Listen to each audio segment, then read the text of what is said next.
Hello guys. तो आज अपने पीएचपी के बारे में डिस्कस करेंगे। तो पीएचपी को अंडरस्टैंडिंग करने के लिए सबसे पहले आपको बेसिक नॉलेज तो ज़रूरी चाहिए किसका, एचटीएमएल, सीएसएस एंड जावास्क्रिप्ट का। और अगर आप इसको डीपली समझ लेते हैं एचटीएमएल और सीएसएस एंड जावास्क्रिप्ट का, तो आपको बहुत ही आसानी से रिस्पॉन्सिव वेबसाइट डिज़ाइनिंग आ जाएगी और आप बहुत ही आसानी से कैचिंग पावर गेट कर लेंगे पीएचपी को गेट करने के लिए।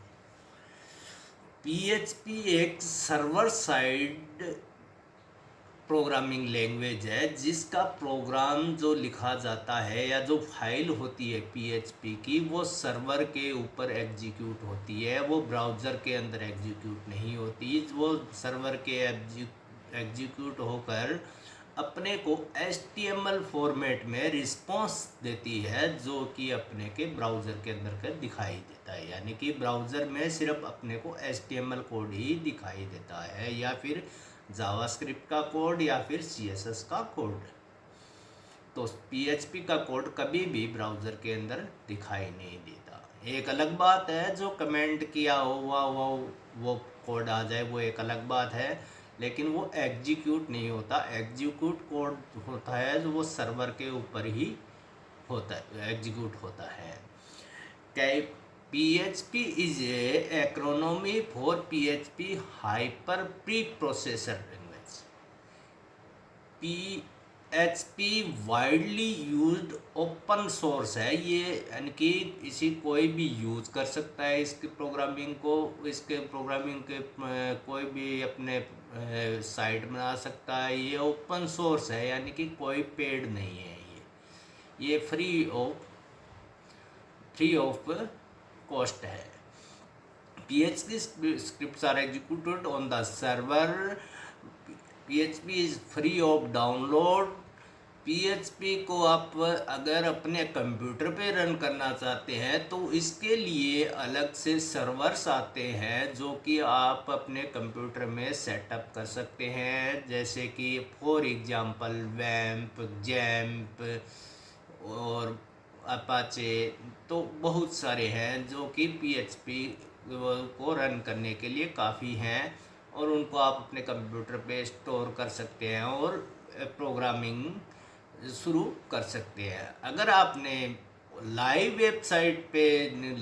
वेबसाइट करनी है तो आपको होस्टिंग परचेज करनी पड़ेगी और उसी के अंदर आपको PHP कोड डालना पड़ेगा, तब जाके लाइव वेबसाइट होगी। तो PHP को स्टार्ट करने के लिए इसमें सबसे पहले स्टार्टिंग करते हैं, इसका इंट्रोडक्शन होता है, इसकी फिर इंस्टॉलेशन है, उसके बाद में इसके कमेंट कैसे लिखे जाते हैं, यानी कि कमेंट लिखना क्यों ज़रूरी होता है। PHP के अंदर कमेंट लिखना इसलिए ज़रूरी होता है कि जो प्रोग्रामर होते हैं उन बहुत बड़ा कोड हो जाता है तो उनको अंडरस्टैंडिंग करने में आसानी हो जाए, इसलिए बीच बीच में कमेंटिंग करते हैं अपने कि ये मैंने कोड किस पर्पज़ के लिए लिखा है या ये फंक्शन मैंने किस पर्पज़ के लिए यूज़ किया है।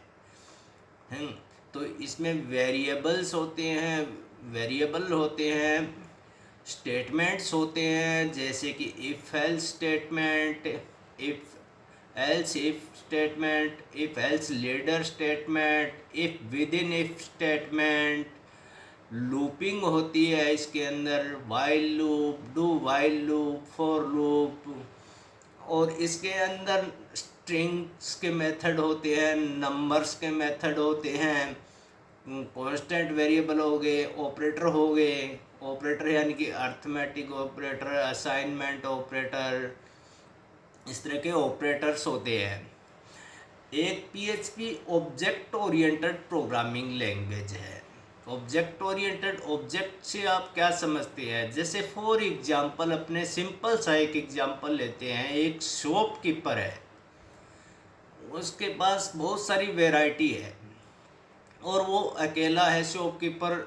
अब उसके बाद कस्टमर बहुत आने लगे उसकी शॉपकीपर, वो शॉपकीपर उसके प्रोडक्ट की बहुत ज़्यादा डिमांड हो गई, तो बहुत ज़्यादा कस्टमर आने लग गए, तो उससे हैंडल नहीं हो रहा है अकेले पर्सन से। तो वो क्या करता है, वो 3-4 पर्सन हायर कर लेता है, उन पर्सन्स को अलग अलग काम दे देता है कि जो कस्टमर कुछ चीज़ों के लिए आएंगे तो ये तूने हैंडल करनी है, और कुछ वस्तुओं के लिए तूने हैंडल करनी है। ये वस्तुएं अलग अलग वस्तुएं बांट के उन चारों पर्सन में डिवाइड कर देता है।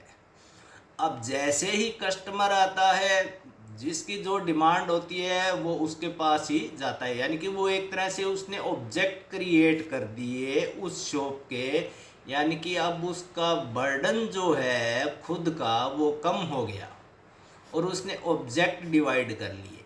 इसी तरह से इसमें क्लासेस होती है, क्लासेस के अंदर फंक्शंस लिखे होते हैं। फंक्शन बहुत सारे फंक्शन होते हैं, जैसे मान लो एक फंक्शन, मैंने एक सिंपल सा फंक्शन लिखा एक क्लास के अंदर, दो स्ट्रिंग को ऐड करने का या फिर दो नंबर को ऐड करने का फंक्शन लिखा और एक क्लास ले ली।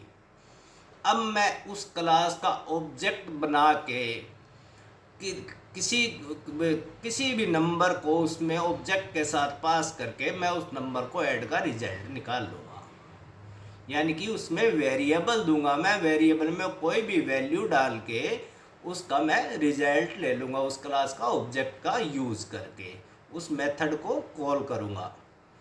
उस ऑब्जेक्ट को पहले क्लास का ऑब्जेक्ट क्रिएट होगा, उसी ऑब्जेक्ट से ही उस मेथड को कॉल करूँगा, और उस मेथड के अंदर वेरिएबल के अंदर मैं वैल्यू पास करूँगा और उसके अकॉर्डिंग मेरे पास रिस्पॉन्स हो जाएगा। ये क्लासेस का सिस्टम है, जिसको मैं डीपली, तो जैसे हम स्टार्टिंग करेंगे, कोर्सेज जो ज्वाइन करेगा तो उसको डीपली से स्टार्टिंग से समझाऊंगा, तब इजीली अंडरस्टैंडिंग इसकी आ जाएगी। इसके अंदर ऑब्जेक्ट ओरिएंटेड प्रोग्रामिंग के अंदर बहुत कुछ होता है, जैसे कि एब्स्ट्रैक्शन, कॉन्स्ट्रक्टर। एब्स्ट्रैक्शन का मतलब होता है मोर देन वन एबिलिटी, यानी कि सेम नेम का फंक्शन है, जो फंक्शन नेम तो सेम है लेकिन वो क्या है, ऑपरेशन बहुत तरीके के परफॉर्म कर सकता है। जैसे कैसे, जैसे एक फंक्शन है उसके अंदर मैंने एक वेरिएबल ले लिया तो वो एक फंक्शन बन गया, उसी नेम का मैंने दूसरा फंक्शन लिया पर मैंने उसके अंदर दो वेरिएबल ले लिए, तो फंक्शन तो का नेम तो सेम हो गया ना उसी क्लास के अंदर। तो इसे एब्स्ट्रैक्शन कहते हैं। कंस्ट्रक्टर का मतलब होता है कि जो सबसे पहले क्लास का ऑब्जेक्ट क्रिएट करते हैं, तो स्टार्टिंग के अंदर ऑब्जेक्ट क्रिएट करते ही जो फंक्शन कॉल होता है उसे कंस्ट्रक्टर कहते हैं। कंस्ट्रक्टर का नेम और क्लास नेम सेम होता है। तो इसी तरह से पीएचपी का कंसेप्ट है, और पीएचपी का यूज अपने डेटाबेस के साथ अटैच करने के लिए भी यूज़ करते हैं। इसके लिए अपने को माई एसक्यूएल डेटाबेस की ज़रूरत पड़ती है, और एसक्यूएल क्वेरीज़ को रीड कर अंडरस्टैंड करना पड़ता है। एक एसक्यूएल की बुक्स भी होती है जो कि अपने एसक्यूएल लैंग्वेज को भी उसको इसके अंदर अपने सीखेंगे। जब पीएचपी सीखेंगे तो एसक्यूएल के थोड़े बहुत सिंटैक्स अपने यूज करेंगे जो आसानी से, जैसे कि डेटाबेस में कैसे इंसर्ट करना है कोई रिकॉर्ड, या डेटाबेस में कोई रिकॉर्ड अपडेट करना है, या फिर कोई डेटाबेस से रिकॉर्ड डिलीट करना है, या फिर जैसे स्टूडेंट का रजिस्ट्रेशन की डेटाबेस में एंट्री करनी है, या फिर स्टूडेंट की एंट्री जो पहले से हुई है उसमें कुछ अपडेट डालना है, या फिर स्टूडेंट के रिजल्ट डेटाबेस के अंदर डालने हैं ताकि वो अपने वो जो रिजल्ट देखना चाहे तो सिर्फ अपना रोल नंबर डाले और उसका रिजल्ट उसको शो हो जाए। तो इसी तरह से डेटाबेस की कनेक्टिविटी भी पीएचपी के साथ की जाती है। इस तरह से पीएचपी का कंसेप्ट है, और ये मेरा फर्स्ट कोर्स है, बेसिक कोर्स है ये फर्स्ट कोर्स, जो कि मेरा साइट पे लॉन्च किया हुआ है, जिसके अंदर मैंने 4 लैंग्वेजेस का इसमें लिखा था। एसक्यूएल तो थोड़ी बहुत उसके अंदर अपने आप समझ में आ जाएगी आपके, और मैं वो उसको मैंने उसमें डिफाइन नहीं किया है। तो सबसे पहले HTML थी, फिर CSS, JavaScript and PHP। You can visit on my website https mindchange.in.